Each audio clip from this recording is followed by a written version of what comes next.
If you've ever confused should and must and used them interchangeably, today's episode is going to completely change how you think about giving advice and talking about rules, because these two words are not the same at all. Exactly, Day 9. And this is a genuinely important topic because should and must show up constantly in daily conversations, at home, at work, with doctors, with friends. Let's start with a real situation. I haven't been feeling well the last few days. Oh, that's not good. You should see a doctor. You should see a doctor. That's advice, a suggestion. Should plus the base verb. Exactly. Should is used when we're giving advice or a recommendation, something that's a good idea to do, but not something forced or compulsory. So if I don't go to the doctor, nothing terrible happens immediately. It's just not the best choice. Exactly right. Should carries that softer tone. It's a recommendation based on what's wise or beneficial, not a strict rule. What about negative form?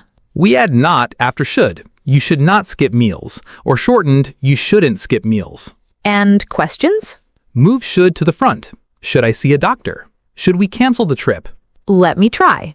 Should I drink more water every day? Perfect example, a very natural health-related question. Now here's something I've always wondered. Is should the same as ought to? Good question. Yes, they're very close in meaning.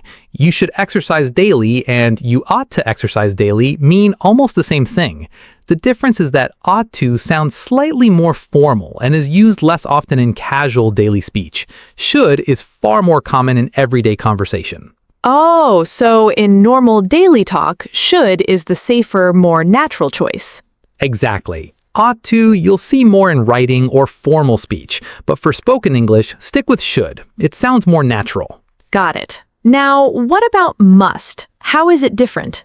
Must is much stronger. It shows obligation, necessity, something that is required or very important, not just a suggestion. For example, if a doctor says you must take this medicine twice a day, that's not optional advice, it's essential. So must feels closer to a rule or requirement. Exactly. Compare these two. You should drink more water, meaning it's a good idea, versus you must drink more water after the surgery, meaning it's medically necessary, not optional. That's a really clear contrast. What about negative must? This is where it gets interesting, and it's one of the most common mistakes learners make. The negative of must is not what you'd expect. Must not or mustn't doesn't mean not necessary. It means forbidden, something you absolutely should not do. Oh, that's surprising. Can you give an example? Sure, you must not smoke here means smoking is prohibited, forbidden, not allowed at all. It's not saying it's not necessary to smoke, it's saying don't do this. So if I want to say something is not necessary, I can't use must not? Exactly. For not necessary, we use a completely different phrase. Don't have to or doesn't have to. You don't have to come to the meeting if you're busy, meaning it's optional, not required. Very different meaning from must not, which means prohibited. That's such an important distinction. Must not equals forbidden. Don't have to equals optional, not required. Exactly, and this single confusion trips up even intermediate learners, so it's really worth remembering clearly. Let's practice the contrast. You must not eat sugar, meaning it's forbidden, probably due to health reasons, versus you don't have to eat breakfast if you're not hungry, meaning it's simply optional.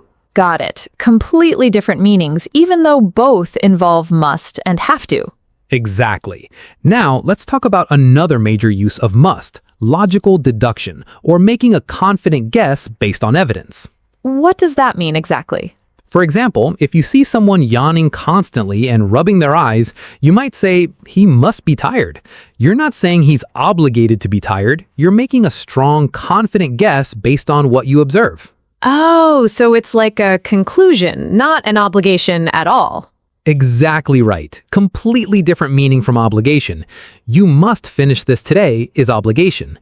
She must be at home, her car is in the driveway is deduction, a logical conclusion based on evidence. That's fascinating. One word, two very different functions depending on context. Exactly. And native speakers switch between these meanings naturally without even thinking about it consciously. Context makes it clear which one is meant. Can should also be used for guesses or predictions? Yes, actually, that's another important use of should. We use it to express expectation, something we believe will likely happen based on normal circumstances. Like, the package should arrive by tomorrow, meaning based on normal delivery timing, it's expected to arrive, though not guaranteed. So that's different from must, which shows a strong, confident conclusion. Exactly. Should, for expectation, carries a bit of uncertainty still, like a reasonable prediction. Must, for deduction, carries very high confidence, almost certainty based on strong evidence. This is genuinely eye-opening. I never realized these words carried so many layers of meaning. That's exactly why native speakers sound so natural. They're constantly choosing the right shade of meaning without even realizing it consciously. Let's cover one more use. Should have for regret or criticism about the past. Oh, like when you wish you had done something differently. Exactly. I should have studied harder for that exam, meaning you didn't study hard enough and now you regret it. Structure should have plus the past participle. And negative? Should not have or shouldn't have. You shouldn't have eaten so much junk food, meaning it was a bad decision. Now you're facing the consequences, maybe a stomachache. That's such a natural, commonly used phrase in daily conversation, especially when talking about mistakes. Exactly, and it's genuinely one of the most useful phrases for expressing regret naturally in English. Let's also quickly touch on must have for past deduction. So the same logical guessing idea, but applied to the past. Exactly.